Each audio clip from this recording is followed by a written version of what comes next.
मिताली अपनी सास शकुंतला, ससुर लखन, पति प्रतीक और देवर कुंदन के साथ रहती है। प्रतीक काफी शराब पीता रहता है, जिस कारण मिताली और उसके बीच में आए दिन झगड़े बढ़ते ही रहते हैं। इसीलिए एक दिन मिताली की माँ पल्लवी और बहन डॉली उससे मिलने के लिए उसके ससुराल आती है। क्या हुआ मिताली बिटिया, क्यों लड़ते झगड़ते रहते हो तुम और दामाद जी? मुझे समधन जी ने बताया, इसीलिए मैंने कहा कि इस बार फोन पर बात नहीं करूंगी, सीधे तुझसे मिलने आऊंगी। अब क्या बताऊं माँ, मैं काफी परेशान हो गई हूँ। प्रतीक बहुत शराब पीता है, जिस कारण वो मुझे कुछ भी बोलता रहता है और इसी वजह से हम दोनों के बीच झगड़े बढ़ते ही जा रहे हैं। अरे बिटिया, अगर पत्नी भी अपने पति के साथ गुस्सा होकर लड़ेगी तो घर में शांति कैसे होगी? देख बेटा, मैं तुझे तो बस यही कहूंगी कि तू ही इन लड़ाइयों को रोक दे और उसे शांति से सुधार। ठीक है माँ, मैं ट्राई करूंगी। डोंट वरी दी, सब ठीक हो जाएगा। माँ, डॉली की तो कॉलेज भी खत्म हो चुकी है, तो इसे थोड़े दिन के लिए यहीं पर रहने दो। मुझे भी अच्छा लगेगा और मेरा मन भी लगा रहेगा। ग्रेट आइडिया दी। लेकिन बेटा, ये तेरा ससुराल है। हाँ तो उसमें क्या हुआ माँ, आप चिंता मत कीजिए। ठीक है, फिर मैं तुम्हारे पापा के हाथों से इसके कपड़े भिजवा देती हूँ।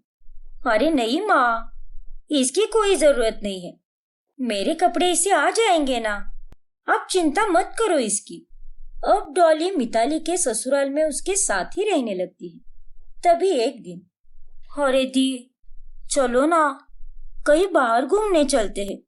आपके एरिया का गोल्डन हाइट वाला मॉल काफी फेमस है, हम वहां पर चलते हैं और मुझे वो नित्यम चाट वाले की चाट भी खानी है। अरे नहीं डॉली, मैं आज तेरे साथ नहीं आ सकती। तू एक काम कर, तू कुंदन के साथ चली जा। कुंदन, तुम डॉली को घुमाने ले जाओगे क्या? हाँ भाभी, नो प्रॉब्लम। चलो Dolly. Okay, thank you Kundan. फिर कुंदन और डॉली दोनों घूमने जाते हैं और ढेर सारी बातें करते हैं। इसी बीच अब दोनों काफी करीब आने लगते हैं और दिन रात घूमते रहते हैं और घर में भी एक दूसरे के साथ ही रहा करते हैं। ऐसे ही एक दिन जब मिताली डॉली के रूम में सफाई करने आती है, तब वो उसका फोन देखती है, जिसमें उसे कुंदन की और उसकी चैट दिखाई देती है। हे भगवान, ये क्या, ये कैसे चैट्स है?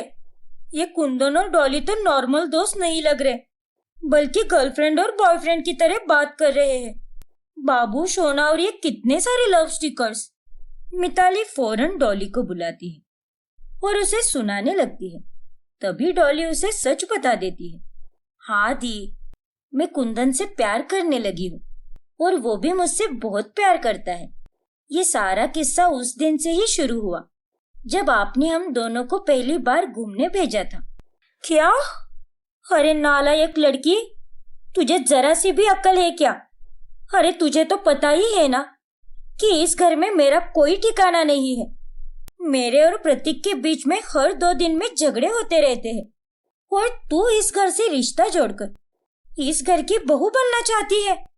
लेकिन दी, मैं और कुंदन एक दूसरे से बहुत प्यार करते हैं और कुंदन जीजू जैसे नहीं है। खून खून होता है डॉली।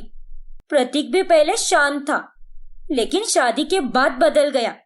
नहीं नहीं, तू इस रिश्ते को यहीं पर खत्म करेगी और आज के आज ही माँ के पास वापस चली जाएगी। लेकिन दी, मिताली डॉली की एक नहीं सुनती और वो उसे अपनी माँ के पास भेज देती है। लेकिन इतना सब होने के बाद भी डॉली और कुंदन एक दूसरे से प्यार करना बंद नहीं करते और एक दिन अचानक से वो दोनों शादी करके घर पर आते हैं। तभी ये देखकर सभी लोग हैरान रहते हैं। डॉली, अरे ये तूने क्या कर दिया? हे भगवान, कुंदन बेटा, अरे तूने तो हमारी गैर मौजूदगी में इस डॉली से शादी कर ली। शर्म नहीं आती क्या तुझे? ये तूने बहुत गलत किया है बेटा, तुम्हें ऐसे भागकर शादी नहीं करनी चाहिए थी। अरे कम से कम घर पर तो बता देते। डॉली, मैंने तुमसे पहले ही कहा था ना कि ये गलती मत करना, लेकिन नहीं, तूने मेरी बात नहीं मानी। सॉरी दी, लेकिन मैं कुंदन से बहुत प्यार करती हूँ। हाँ मिताली भाभी, डॉली और मैं एक दूसरे के बिना नहीं रह सकते। जाने दे बहू, अब क्या कर सकते हैं, गलती की है तो भुगतनी तो पड़ेगी ही। अब इन दोनों को अलग करना चाहे तो भी नहीं कर सकते। अब जब तुम दोनों ने शादी ही कर ली है तो इसे अच्छे से निभाओ। डॉली कोई अनजान लड़की नहीं है, बहू की छोटी बहन है, इसीलिए हम तुम्हें अपना रहे हैं, लेकिन तुम्हें सही से रहना होगा इस घर में, समझे दोनों? जी पापा जी। हाँ पापा। घर वाले ना चाहते हुए भी कुंदन और डॉली के रिश्ते को स्वीकार लेते हैं, लेकिन उन दोनों की शादी के कारण मिताली काफी नाखुश होती है। वो उन दोनों के कमरे के पास से गुजर रही होती है, तभी वो उनकी बातें सुन लेती है। कुंदन, मुझे तो यकीन ही नहीं हो रहा कि फाइनली हमारी शादी हो चुकी है और हम दोनों गर्लफ्रेंड बॉयफ्रेंड नहीं बल्कि पति पत्नी बन चुके हैं। हाँ डॉली, मुझे भी अभी तक यकीन नहीं आ रहा। अब हम दोनों अपने इस रिश्ते की नई शुरुआत कर चुके हैं और इस रिश्ते को पूरी शिद्दत और प्यार से निभाएंगे। हाँ मेरे पति देव। डॉली को कितना अच्छा और केयरिंग पति मिला है और यहाँ मेरा पति ही खोटा सिक्का निकला। नहीं, मैं इन दोनों को इतना खुश नहीं रहने दे सकती। अरे इन्हें क्या लगा, ये दोनों शादी करके इस घर में आराम से रहेंगे? ये कुंदन तो ना ही कुछ कमाता है और ना ही कोई ढंग का काम आता है। इनकी स्वर्ग जैसी जिंदगी को तो मैं नरक बनाकर ही रहूंगी। कुछ ही दिनों में कुंदन और डॉली हनीमून के लिए जाते हैं। तभी मिताली मौके पर चौका मारते हुए शकुंतला और लखन के कान भरती है। देख रहे हो ना आप दोनों, कितने लापरवाह और आवारा हो गए हैं डॉली और कुंदन। अरे 4 दिन की ट्रिप का बोलकर गए थे, लेकिन आज तो उनका 7वां दिन है और अभी तक तो कोई उनका कॉल आया है ना मैसेज। ऐसा कौन सा हनीमून मना रहे हैं, मुझे तो कुछ समझ में नहीं आ रहा। सही कह रहे हो मिताली बहू, डॉली बहू और कुंदन को हमारी कुछ पड़ी ही नहीं है। क्यों पड़ेगी, आखिर उनको घर में काम क्या होता है। अब आप देखना, अब तो वो हर महीने ऐसे ही ट्रिप पर जाते रहेंगे। उन्हें क्या है, बहन बेटी है ससुराल का तामझाम संभालने के लिए और भाई बेटा है कारोबार संभालने। मैं तो कह देती हूँ कि आप दोनों इन्हें घर से बाहर निकाल दो, तभी ये दोनों जिम्मेदार बनेंगे, वरना ये दोनों तो यूं ही बिगड़ते जाएंगे। हाँ मिताली बहू, ये बात तो तुमने एकदम सच कही है। हमें इन्हें खुद के दम पर रहने देना होगा। इन्हें इनके हाल पर छोड़ने पर ही इन्हें दाल और आटे का भाव समझ आएगा। आने दो इन्हें। अब जब डॉली और कुंदन ट्रिप से वापस आते हैं तभी, सॉरी माँ पापा, वो वहाँ पहाड़ों में नेटवर्क का काफी इशू था, इसीलिए हम लोग आपको कांटेक्ट ही नहीं कर पाए। हाँ मम्मी जी, मेरी तबीयत भी काफी बिगड़ चुकी थी, इसीलिए हमें और थोड़े दिन रुकना पड़ा। बस बहुत हुआ तुम्हारा, अब तुम दोनों चुप रहो। बहुत मिल गई तुम दोनों को आजादी, अब हम तुम दोनों को नहीं संभालने वाले। हाँ, अपनी बैग बांध लो और निकलो इस घर से। क्या? लेकिन पापा, आप अचानक से ऐसे क्यों बोल रहे हो? अचानक से मतलब? अरे तुम दोनों बाहर मटर गश्ती करते बैठोगे और यहाँ पर हम दोनों मेहनत करते रहेंगे, ये तुम्हें शोभा देता है क्या? अरे तुम्हें तो कोई बिजनेस भी संभालने नहीं आता और ना ही इस लड़की को कोई ससुराल का काम आता है। अच्छा दी, तो अब समझ आया मुझे, आपको हम दोनों के अच्छे रिश्ते को देखकर जलन हो रही है, इसीलिए अपने माँ जी और पापा जी के कान भरे हैं। वेरी गुड दी, वेल डन। छी भाभी, आपसे ये उम्मीद नहीं थी। ऐसा कुछ भी नहीं है। और कुंदन, अपनी भाभी से तमीज से बात करो। तुम दोनों को अकेले में वक्त गुजारना बहुत अच्छा लगता है ना, तुम्हें परिवार की क्या जरूरत, अब रहो हमेशा हमेशा के लिए अकेले। फिर कुंदन और डॉली अपना सामान पैक करके वहां से चले जाते हैं। कुछ ही दिनों बाद में वो दोनों भी जॉब करने लगते हैं और अपने पैरों पर खड़े होकर एक किराए के मकान में अच्छे से रहने लगते हैं। लेकिन दूसरी तरफ मिताली और प्रतीक के झगड़े दिन ब दिन बढ़ने ही लगते हैं। 4 बोतल वोडका, काम मेरा रोज का, ना मुझको कोई रोके, ना किसी ने रोका। प्रतीक, तुम अपनी हरकतों से कभी बाज नहीं आओगे ना? तुमने मुझसे वादा किया था कि तुम अब शराब पीना छोड़ दोगे, लेकिन नहीं, मैं भूल गई थी कि कुत्ते की दुम तो टेढ़ी की टेढ़ी ही रहती है। इसका मतलब तुम मुझे कुत्ता कह रही हो?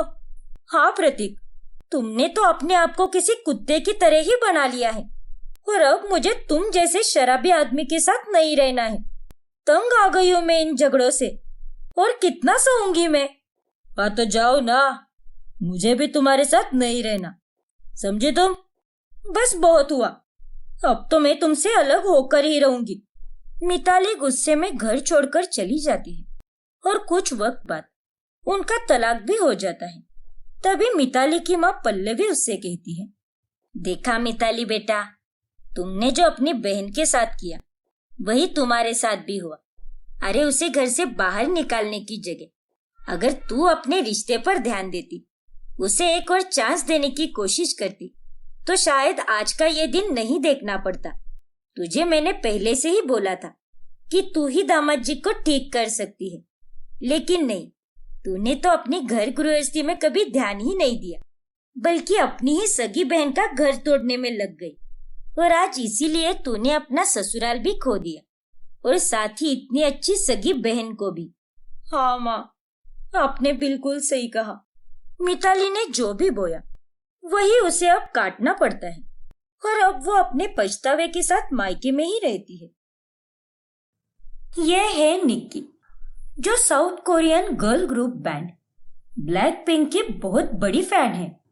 जब निक्की की शादी सोहम से होती है तभी, अरे ये बहू रानी कहाँ है? सुबह उठकर तो उसे आरती गानी चाहिए थी, लेकिन ये तो कहीं दिखाई भी नहीं दे रही। 다시 come 말리고 to light up the sky. 그 장면을 보며 I'll kiss you goodbye. हाय हाय हाय, अरे पागल लड़की, ये क्या चटर पटर बोलते हुए आ रही है? और ये कैसा गाना है? माँ जी, ये ब्लैक पिंक बैंड का जीसो का फेमस गाना है। कौन सा बैंड? अरे बहू, लोगों की बहुएं शादी के बाद पहली सुबह भगवान की आरती गाती है और तू यहाँ पर बकवास गाना गा रही है, जिसका ना तो सर है ना पैर। मुझे तो कुछ समझ में ही नहीं आ रहा। अरे माँ जी, ये कोरियन भाषा है, कोरियन बैंड है ये, और ये मेरा फेवरेट बैंड है। I just love black pink. मुझे भी ब्लैक पिंक जैसा कोई बैंड खोलना था, लेकिन क्या करूं, अब तो मेरी शादी भी हो गई। अरे बेवकूफ लड़की, अपनी घर गृहस्थी को संभाल सही तरीके से, वरना मैं तेरी बैंड बजा दूंगी। बड़ी आई बैंड खोलने वाली। अरे माँ जी, अब आप जैसे देहाती लोगों को ब्लैक पिंक जैसे क्लासी बैंड के बारे में क्या ही पता होगा। अरे पूरे 93.2 मिलियन फॉलोअर्स है उनके। जानती भी हो कितने होते हैं? अरे जान कर क्या अचार डालूं क्या उनका? देखो माँ जी, आपको तो बस अपने रिश्तेदार और गिने चुने गली मोहल्ले वाले ही जानते हैं, लेकिन उन चारों को तो पूरी दुनिया जानती है। बड़ी आई मेरी बैंड बजाने वाली और मेरे ब्लैक पिंक के बारे में बुरा बोलने वाली। निक्की को ब्लैक पिंक के गानों से इतना प्यार होता है कि वो दिन रात बस उनके ही गाने गुनगुनाती रहती है। 붉게 타마러진 너와 난 괜찮아 넌 괜찮을까 구름 넘정 없이 나쁜 꼭 편지만 가지고 갔단다। अरे ओ नास पीटी, जरा खाना बनाने पर भी ठीक से ध्यान दे। अगर खाना खराब हुआ तो मैं तेरा फोन ही छीन लूंगी। फिर सुनती बैठ अपने ब्लैक पिंक के गाने बिना फोन के। माँ जी, आपको क्या प्रॉब्लम है मेरे ब्लैक पिंक के गानों से? कम से कम वो आपके घिसे पीटे टीवी सीरियल से तो लाख गुना अच्छे हैं। जैसे आपको टीवी पर सीरियल्स पसंद आते हैं, वैसे ही मुझे ब्लैक पिंक के गाने पसंद आते हैं। देख बहू, मेरे टीवी सीरियल के बारे में कुछ भी मत बोल। तो आप भी मेरे ब्लैक पिंक के गानों के बारे में कुछ मत बोलिए, समझिए आप। अरे आपके टीवी सीरियल में तो कुछ भी दिखाते हैं और आप जैसे पागल लोग उसे देखते भी है। बहू, अब तेरा ज्यादा हो रहा है।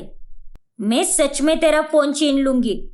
हाँ हाँ, आपको और आता ही क्या है, आई बड़ी। अरे वो कोई एरा गेरा बैंड नहीं है, ब्लैक पिंक बैंड है वो, ब्लैक पिंक। फिर एक दिन जब निक्की कुछ दिनों के लिए अपने मायके चली जाती है, तभी सोहम को उसकी याद सताती है। हेलो मेरी जान, वापस कब आओगे तुम? तुम्हारे बिना तो एक पल भी साल के बराबर लग रहा है। ओफो, अभी मुझे मायके आए 4 दिन भी नहीं हुए और तुमसे तो दूरी भी बर्दाश्त नहीं हो रही। अच्छा ठीक है बाबा, आती हूं मैं। खुश? बहुत खुश मेरी जान। फिर निक्की अपने ससुराल चली आती है, लेकिन वो अपने साथ ब्लैक पिंक के बैंड मेंबर्स के फोटोज लाती है और उन्हें बेडरूम की दीवारों पर चिपका देती है। शाम होने पर सोहम घर आता है। जानू, आई मिस यू सो। तभी अचानक से सोहम की नजर दीवार पर लगी हुई उन फोटोज पर चली जाती है। अरे ये फोटोज किसकी है? कौन है ये लोग? अरे सोहम, ये मेरे फेवरेट बैंड ब्लैक पिंक के मेंबर्स है। ये जेनी है, ये लीसा है, ये जीसो और ये रोज है। देखो निक्की, मुझे तुम्हारे इन ब्लैक पिंक के मेंबर्स में कोई इंटरेस्ट नहीं है। अरे इन दीवारों पर तो हम दोनों की तस्वीर होनी चाहिए थी, लेकिन तुमने इन चारों की तस्वीर क्यों लगाई है? वो क्या है ना, ये सारी मेरी मायके के बेडरूम में लगी हुई थी और अकेले रहकर ये मुझे मिस कर रही थी, और अब तो मुझे हमेशा के लिए यही रहना है ना, इसीलिए मैं इन्हें यहीं पर लेकर आ गई। मेरे जिगर के टुकड़े हैं ये चारों। ओह गॉड निकी, कोई किसी का इतना बड़ा फैन कैसे हो सकता है यार? तुम ना सच में पागल हो। अरे इतना प्यार कभी मुझ पर भी कर लिया करो। लेकिन सोहम, इतना कहकर सोहम वहां से चला जाता है। निक्की ब्लैक पिंक के प्यार में रोज ब्लैक और पिंक कलर के कपड़े ही पहना करती है। एक दिन जब सोहम उसे डिनर डेट पर ले जाने वाला होता है, तभी अरे यार सोहम, तुम्हारी चॉइस तो सड़ी हुई है, ये कलर्स तो कितने डल है। नहीं, तुम ये नहीं पहन सकते। एक काम करो, तुम ये पिंक कलर के कपड़े पहनो और उन पर ब्लैक शूज पहनना। पिंक? अरे पगला गई हो क्या? पिंक तो लड़कियां पहनती है ना। ऐसा कुछ नहीं है बाबा, बस ये लोगों ने कलर्स में भेदभाव कर रखा है। पिंक एक यूनिवर्सल कलर है और उसे सब पहनते हैं। नहीं, चाहे जो भी हो, मैं पिंक कलर के कपड़े नहीं पहनूंगा। अच्छा ठीक है बाबा, मत पहनो तुम पिंक, लेकिन एटलीस्ट ब्लैक तो पहन सकते हो ना। तुम ब्लैक पहनोगे और मैं पिंक पहनूंगी, फिर हम दोनों ब्लैक पिंक हो जाएंगे। सो नाइस ना? हे भगवान, कोई किसी के लिए इतना पागल कैसे हो सकता है? तुम और तुम्हारे ब्लैक पिंक का ये पागलपन, ये दोनों मेरी समझ के बाहर है। देखो सोहम, मुझे कुछ नहीं पता।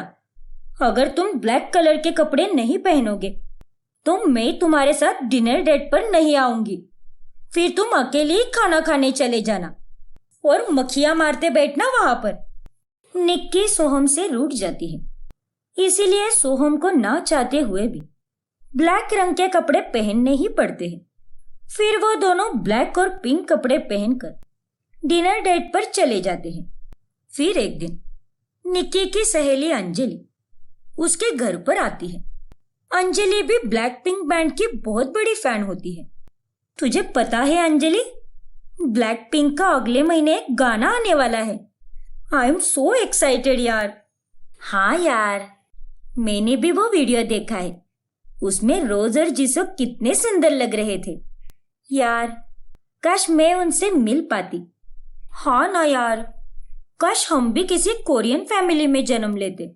तो हमें सारे सॉन्ग्स भी अच्छी तरह से समझ आते और कोरिया में रहकर हम ब्लैक पिंक के चारों मेंबर्स से मिल भी पाते। हाँ यार, निक्की की सास उनकी सारी बातें सुनती है और उसे निक्की पर बहुत गुस्सा आता है। फिर अंजलि के जाने के बाद, बहू तू कितना ज्यादा ओवर करती है। अरे इतनी पागल तो लैला भी अपने मजनू के लिए नहीं हुई होगी जितना तू उस ब्लैक पिंक बैंड के पीछे हो रही है। हाँ तो मैं उनसे प्यार ही तो करती हूँ ना, थोड़ी कोई गलत काम कर रही हूँ जो आप मुझे इतना सुनाती हो। देख बहू, अब तेरी शादी हो चुकी है, तुझे ये सब शोभा नहीं देता।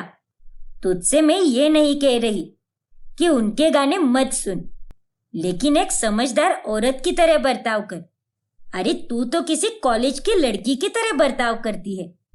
माँ जी, मेरी अभी अभी तो शादी हुई है ना, सो प्लीज मुझसे मेरा बचपना मत छीनिए और मुझे जैसे जीना है जीने दीजिए। फिर एक दिन निक्की और सोहम की 1 मंथ एनिवर्सरी होती है। सोहम, आज तुम ऑफिस से लेट ही आना, तुम्हारे लिए मैंने एक बहुत ही प्यारा सरप्राइज प्लान किया है। सरप्राइज? कैसा सरप्राइज निक्की? अरे बाबा, अगर अभी तुम्हें सब कुछ बता दूंगी तो वो सरप्राइज थोड़ी ना रहेगा। ओके बाबा, ठीक है, जैसा आप कहो बीवी साहिबा। रात को जब सोहम ऑफिस से घर आता है तभी वो अपने बेडरूम को पूरी तरह से ब्लैक और पिंक कलर में बदले हुए देखता है और वो देखकर उसे बहुत गुस्सा आता है। Soham baby, happy 1 month anniversary. और ये रहा हमारा ब्लैक पिंक कमरा और ये black pink anniversary cake. 다시 come 말리고 to light up the sky. 같은 면이 보면 I'll kiss you goodbye.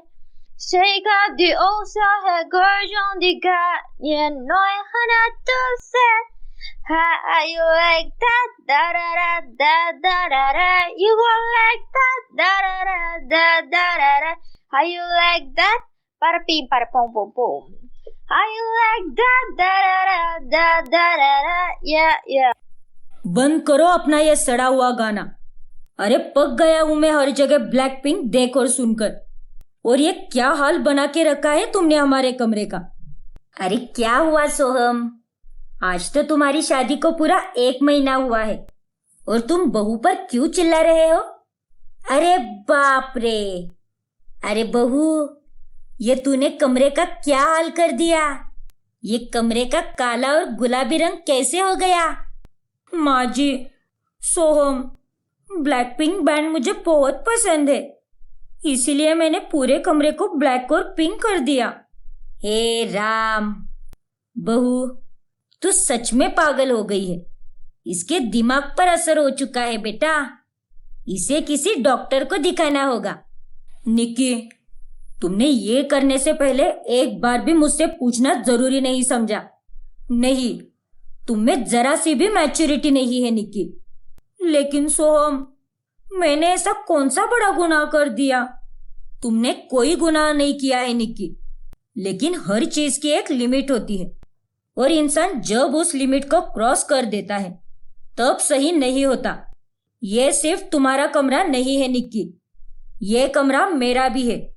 फिर तुमने अकेले ही इसे ब्लैक और पिंक करने का डिसीजन कैसे ले लिया? हाँ बहू, तुझे मैंने हमेशा से ही समझाया है, कोई भी चीज हद से ज्यादा अच्छी नहीं होती। अब तू ही देख उसका नतीजा। लेकिन मैं तो बस सरप्राइज देना चाहती थी। ये कोई सरप्राइज नहीं है निक्की, बल्कि ये तो एक सदमा है मेरे लिए। मुझे लगा कि तुम्हें ये सब पसंद आएगा, इसलिए मैंने ये किया। देखो निक्की, आज तक मैं तुम्हारी हर बात सुनता गया, सहता गया, लेकिन हद होती है यार। मुझे ब्लैक पिंक या उनके गानों से कोई प्रॉब्लम नहीं है, लेकिन किसी चीज का इतना पागलपन भी सही नहीं है। सोहम बिल्कुल सही कह रहा है। अरे वो ब्लैक पिंक के बाहर भी तुम्हारी एक दुनिया है। तुम्हारा पति है, सास है, घर गृहस्थी है। अरे अगर तुम किसी चीज के लिए इतनी पागल हो जाओगी तो बाकी सब चीजें बर्बाद हो जाएगी। आप दोनों बिल्कुल सही कह रहे हो। मैं कुछ ज्यादा ही पागल हो गई थी उनके पीछे। उनसे प्यार करना ठीक है, लेकिन इतना पागल होकर बाकी के कामों को नजरअंदाज करना, ये बात तो गलत है। मुझे माफ कर दीजिए माँ जी। आई एम सॉरी सोहम। मैं आज के बाद आप दोनों को कभी शिकायत का मौका नहीं दूंगी। फिर उस दिन के बाद से निक्की ब्लैक पिंक के गाने लिमिट में ही सुनती है और एक अच्छी बीवी और बहू बनकर दिखाती है।